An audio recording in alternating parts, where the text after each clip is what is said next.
네, 안녕하세요. 할 줄 아는 것이 없어 하고 싶은 문화에 대해 연구하고 있는 남자, 컬처리스트 신용의 인사드립니다. 반갑습니다. 오늘은 영화를 통한 글로벌 문화의 제5강, 영화에 나타난 포스트 휴먼 문화 코드에 대해서 알아보도록 하겠습니다. 일주일 동안 잘 지내셨습니까?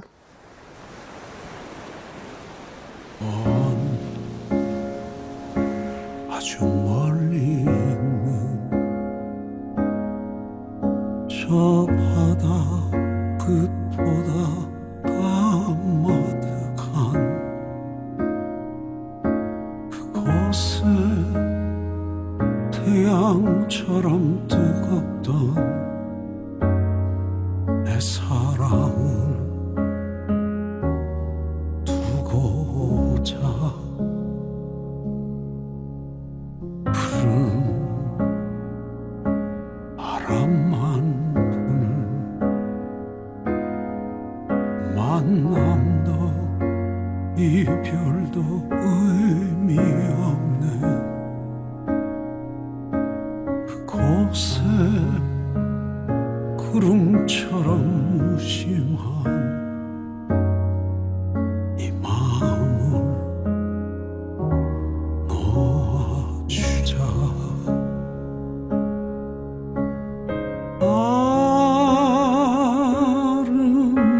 아름다웠던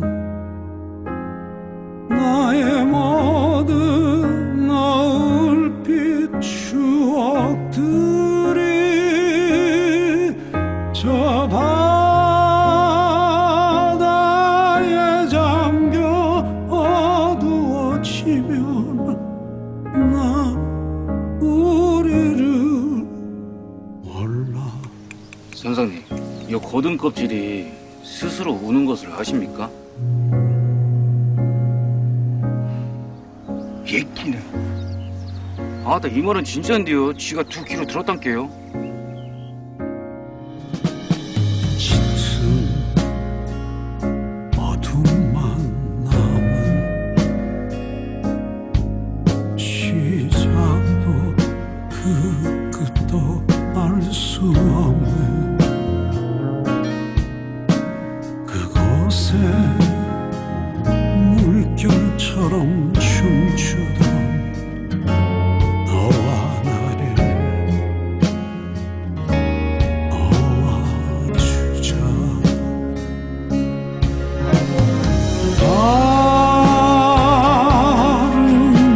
아름다웠던 나의 모든 노을빛 추억들이 저 바람에 날려 흐트러지면 난 우리를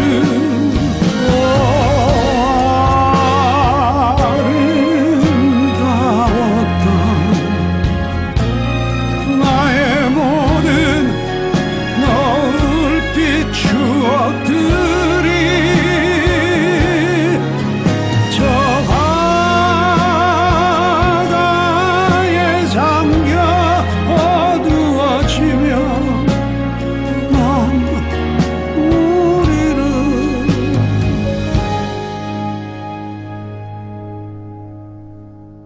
몰라. 장대야, 학처럼 사는 것도 좋으나 구정물, 흙탕물 다 묻어도 마다 않는 자산 같은 검은색 무명천으로 사는 것도 뜻이 있지 않겠느냐. 코로나19 여파로 지난 2월 전체 관객 수는 영화관 입장권 통합 전산망 집계를 시작한 2004년 이래 최저였다고 합니다. 실질적인 개봉 편수는 전월 대비 10편 늘었지만 관객의 마음을 잡지는 못했습니다. 다만 3월 들어 극장으로 향하는 발길이 증가하고 있다는 정신호가 들어왔습니다. 지난 주말 관객은 전주 대비 10만 명 이상 증가한 44만 명으로 집계됐습니다. 자, 4월에 몰려오는 대작 영화들이 관객의 발길을 좀 더 영화관에 향하게 할 수 있을까요? 자, 미나리가 일으킨 한국 영화 흥행 바람은 지난 3월 31일 개봉한 영화 자산 오버가 이어받았습니다. 흑산으로 유배된 학자 정약전이 청년 어부 상대와 함께 자산 오버를 집필하며 벗이돼가는 이야기를 흑백 화면에 담은 영화입니다. 왕의 남자로 최초 1000만 사극 영화를 탄생시킨 이준익 감독의 신작입니다. 그리고 오는 4월 14일 개봉하는 공유 박보검 주연의 영화 서복은 한국 영화의 자존심을 보여줄 것으로 기대됩니다. 코로나19로 개봉을 연기한 이 영화는 국내 OTT 티빙과 극장에서 동시에 관객을 맞이합니다. 건축학개론의 이용주 감독이 8년 만에 선보이는 신작으로 인류 최초의 복제인간 서복과 그를 극비리에 옮기는 임무를 맡은 정보국 요원 기현의 동행을 담고 있습니다. 4월 1일 개봉한 미스터리 판타지 영화 싱크로닉은 타임워프 소재의 공포 스릴러 요소를 접목했습니다. 두 구급대원 스티브와 데니스는 끔찍한 사망 사건에서 발견된 약물의 비밀을 파헤치면서 시공간을 넘나들게 됩니다. 앤서니 홉킨스 주연 영화 더 파더는 4월 7일 개봉합니다. 제93회 아카데미 시상식에서 작품상, 남우주연상, 여우조연상 등 6개 부문에 후보로 지명된 작품으로 동명 연극을 원작으로 하고 있습니다. 치매에 걸린 80세 노인 역의 홉킨스는 명불허전의 연기력을 보여주고 있습니다. 영화 노바디도 같은 날 관객을 만나는데요. 비범한 과거를 숨긴 채 평범하게 살던 주인공 허치의 억누른 분노가 폭발하며 벌어지는 액션 영화입니다. 그리고 8일 개봉하는 영화 모탈 컴뱃은 90년대 최고 대전 격투 게임을 원작으로 하고 있습니다. 저도 이 게임을 너무너무 좋아합니다. 그러나 좀 잔인한 게임이죠, 그죠? 그래서 이 모탈 컴뱃이라는 영화를 너무너무 기대하고 있습니다. 개봉하면 꼭 보도록 하겠습니다. 어스렐름의 선택받은 전사들과 아웃월드의 초고수 우주 최강 챔피언들이 지구의 운명을 걸고 벌이는 대혈전을 그린 액션 블러스터 영화입니다. 전 세계적으로 작품성을 인정받고 있는 클로이 자오 감독의 영화 노매드랜드도 4월 15일 개봉합니다. 베니스 국제영화제 황금사자상, 골든글로브 작품상 및 감독상, 아카데미 시상식 주요 6개 부문에 노미네이트된 수작입니다. 영화는 어느 기업 도시가 경제적으로 붕괴한 후 그곳에 살던 주인공 여성 펀이 평범한 삶을 뒤로하고 진짜 삶을 찾아 떠나는 여정을 담고 있습니다. 공연 실황과 애니메이션의 인기도 계속되고 있습니다. 코로나19로 영상 제작 영역을 확장하고 있는 공연계의 극장 진출도 활발해질 예정입니다. CGV가 지난 2월부터 제공하는 영국 런던의 세계적 음악 축제 BBC 프롬스 시리즈가 대표적입니다. 4월 1일 이 시리즈의 대미를 장식하는 거시원 영화음악 콘서트가 개봉했습니다. 미국 대표 작곡가 조지 거시원이 1930년대부터 1950년대까지 작곡한 할리우드 영화음악을 연주한 공연 실황입니다. 세종문화회관은 개관 이래 처음으로 실황 중계에 도전합니다. 리그 오브 레전드 라이브 디 오케스트라 실황은 전국 메가박스 큐레이션 브랜드 클래식 소사이어티에서 생중계됩니다. 온라인 게임 리그 오브 레전드의 세계관을 오케스트라 음악으로 풀어낸 공연입니다. 소울 극장판, 귀멸의 칼날, 무한열차편을 중심으로 올 초 침체된 영화관을 지탱한 애니메이션 흥행도 지속될 예정입니다. 지난 31일 개봉한 조제, 호랑이, 그리고 물고기들은 일본 오사카의 감성이 흠뻑 묻어 있습니다. 국내에서 사랑받았던 동명 영화가 애니메이션으로 만들어졌습니다. 4월 16일 개봉하는 명탐정 코난 비세계 탄환도 탄탄한 마니아층을 공략할 예정입니다.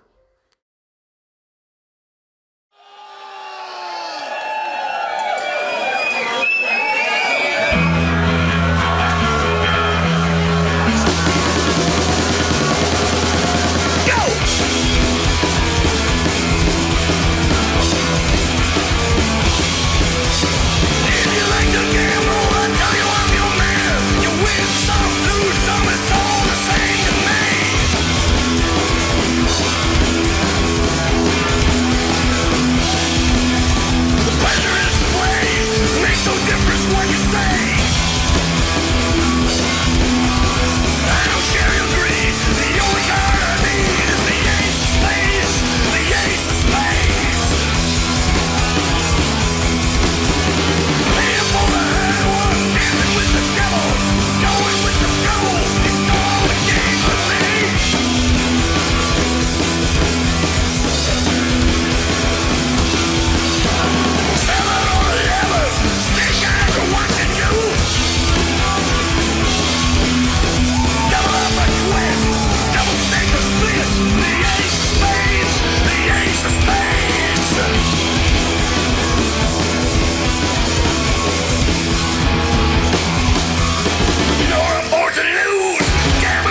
rules, but that's the way I like it, baby. I'm gonna live forever. And don't forget the Joker.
자, 오늘은 포스트 휴먼 문화 코드에 대해서 알아보도록 하겠습니다.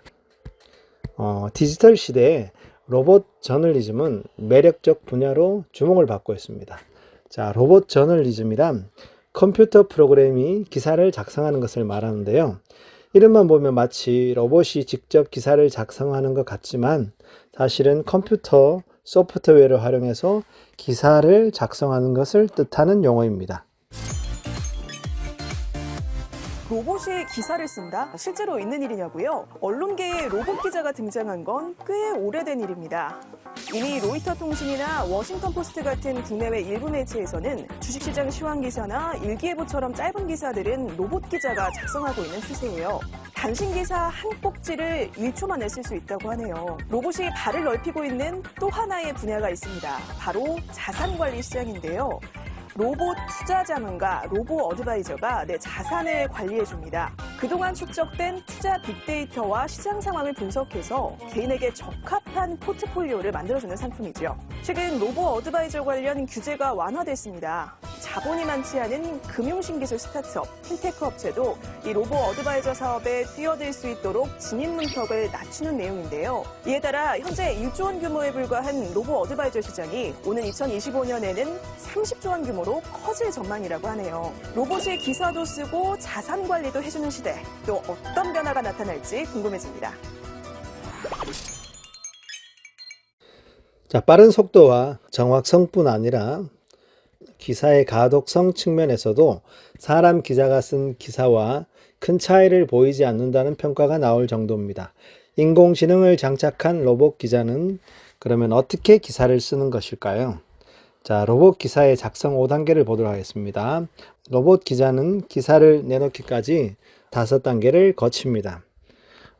우선 금융감독원 전자공시나 한국거래소의 데이터를 수집하고요. 텍스트 분석 기법을 활용해 각 데이터에 의미를 부여합니다.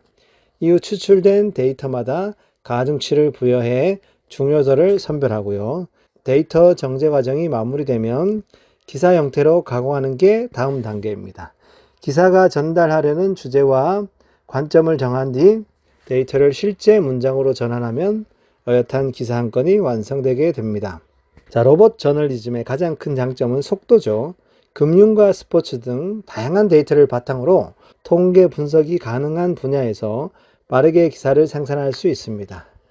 로봇 기사의 정확성이 높아질수록 속보 처리 부담을 덜 사람 기자들이 해설, 분석, 심층 기사에 집중할 수 있습니다.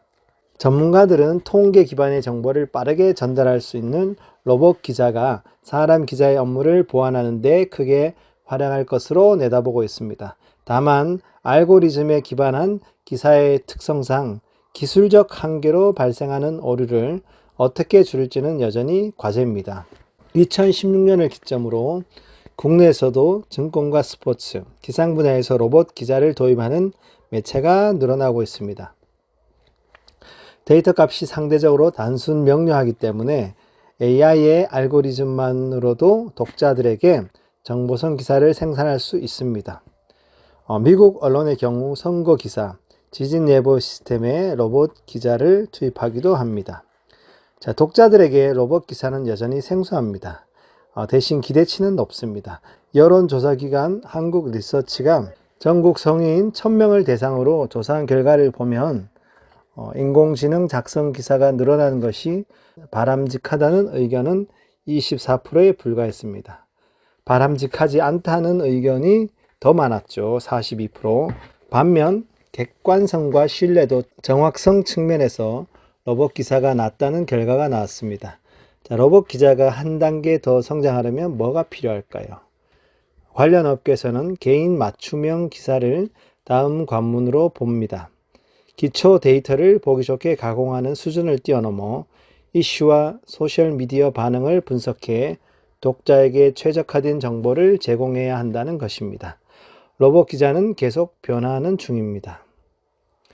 자, 표를 보시면 기자 작성 기사와 인공지능 작성 기사를 비교한 것입니다.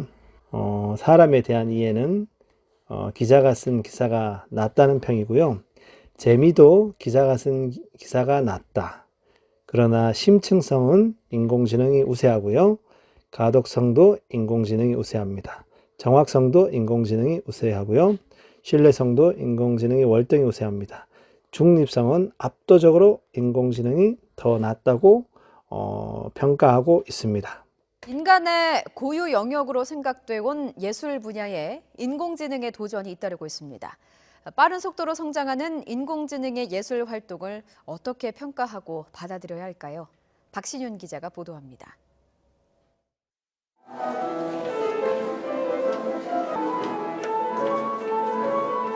로봇이 피아노를 칩니다. 이 곡 말고 800여 곡이나 더 칠 수 있습니다. 사람이 입력한 정보대로만 건반을 누르기 때문에 정확하지만 감성이 느껴지진 않습니다. 국내에선 처음 소개된 로봇과 인간의 피아노 연주. 그야말로 기계적인 로봇의 도전이었지만 음악은 곧 감성으로만 생각돼 온 전통적 시각에 돌을 던진 일종의 사건이었습니다. 일렉트로닉풍의 경쾌한 멜로디입니다. 작곡가는 보이드, 사람이 아닌 국내 한 대학에서 개발한 인공지능입니다. 입력된 자료들의 음악적 규칙을 학습한 뒤 음계를 조합해 가장 완성도가 높은 형태의 곡을 만듭니다.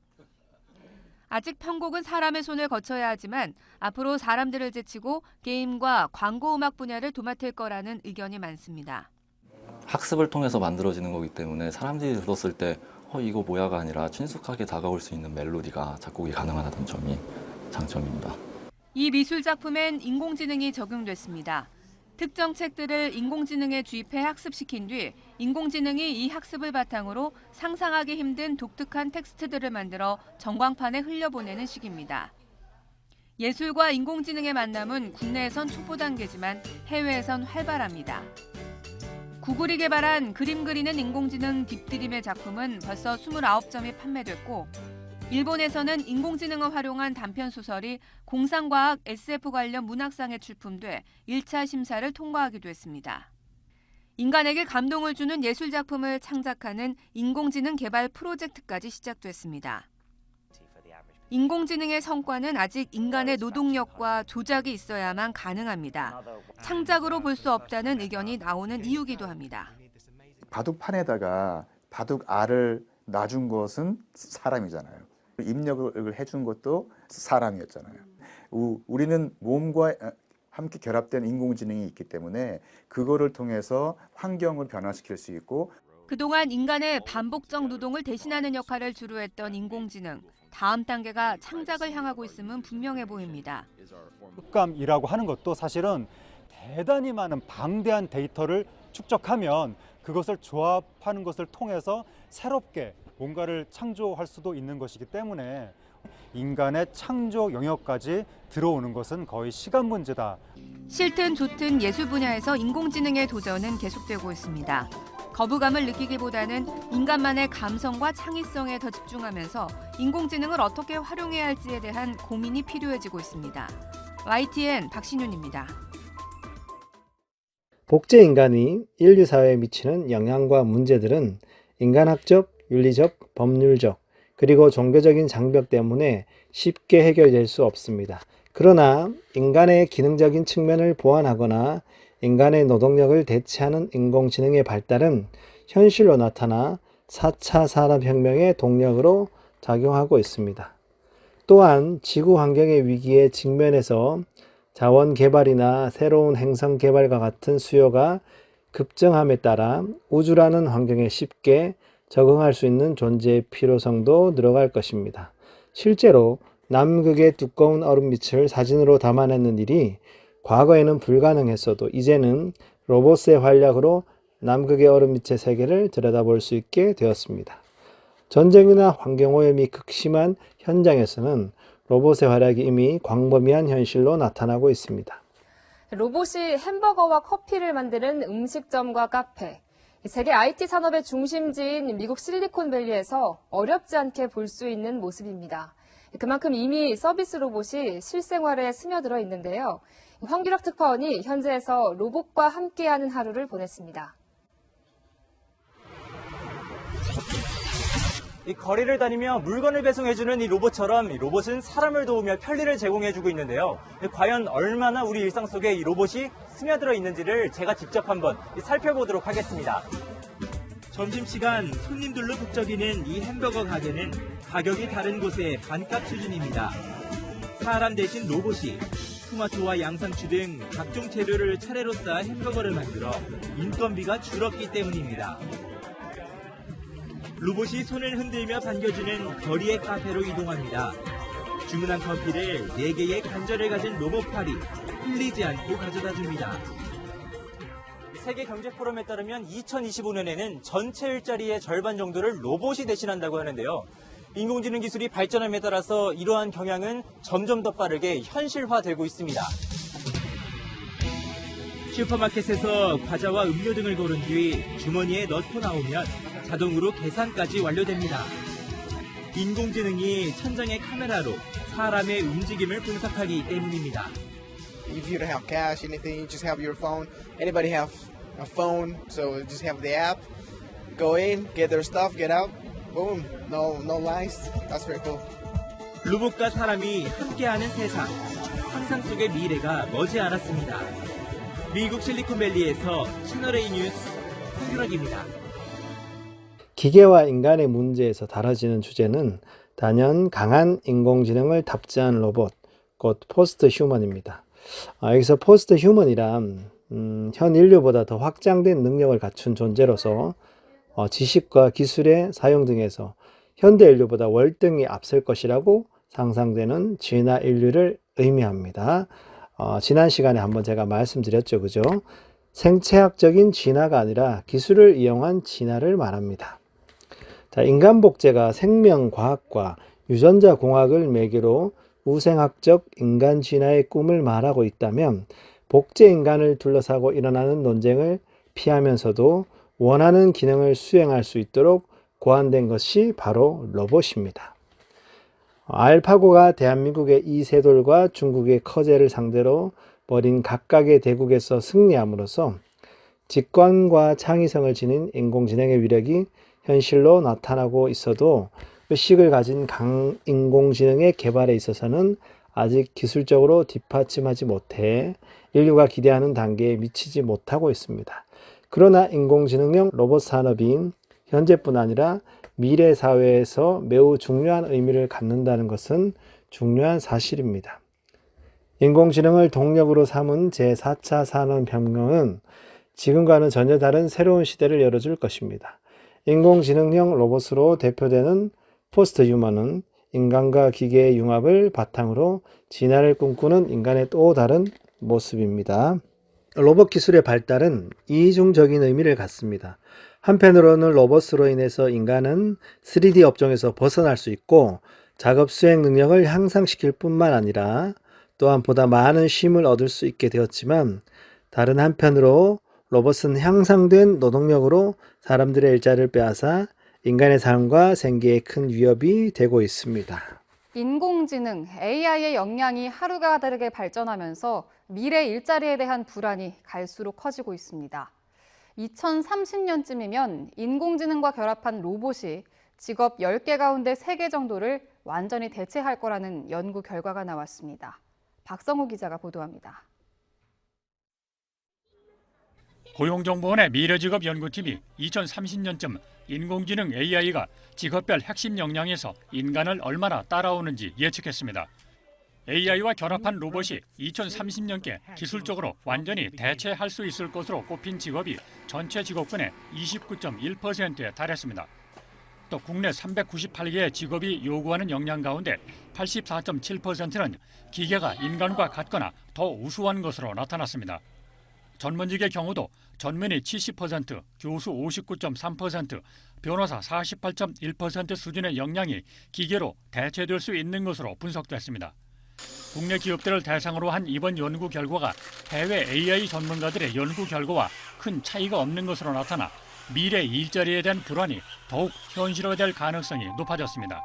다만 희망적인 것은 AI와 사람이 잘하는 분야가 상당히 다르다는 점입니다. AI는 기억력이나 신체적 강인성, 시력, 청력, 공간 지각력 등에선 기존 근로자와 비교할 수 없을 만큼 뛰어나지만 창의력과 설득, 협상 등에선 사람이 더 나은 것으로 조사됐습니다. 전문가들은 미래 일자리는 기계와 인간이 각자 잘하는 분야를 맡는 방식으로 진화해 갈 것으로 전망하고 인간은 창의성이나 소통 능력을 기르는 데 집중해야 할 것이라고 조언했습니다. 다만 자동화를 피할 수 없는 직업군에 대해서는 정부가 교육 시스템을 확충해 새로운 직업을 찾을 수 있도록 돕는 게 급선무라고 지적했습니다. YTN 박성호입니다. 그럼에도 불구하고 잃는 것보다 얻는 것이 많고 또 로봇 개발은 인류의 꿈을 실현시킬 도구 개발로 이어지기 때문에 각국은 로봇 산업의 혈안이 되어 있습니다. 현재 로봇의 개발은 단순히 인류의 생존을 위협할 것에 대한 불안과 염려의 차원에서 벗어나 인류 사회에 긍정적으로 사용할 수 있는 방향으로 이뤄지고 있습니다. 로봇이 영화 속에 최초로 등장한 것은 1927년 독일 출신의 감독 프리츠 랑의 흑백 무성영화 메트로폴리스입니다.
인류 최초의 SF 영화로 꼽히고 있는 이 영화는 일부가 소실되었던 것을 1984년 이탈리아 음악가 조르지오 모로더에 의해 복원되어 베를린 영화제에서 상영되었습니다. 엘리트들이 중심이 되어 있는 지상세계와 노동자 계급의 지하세계의 갈등과 대립 관계를 넘어 화해하는 모습을 그리고 있습니다.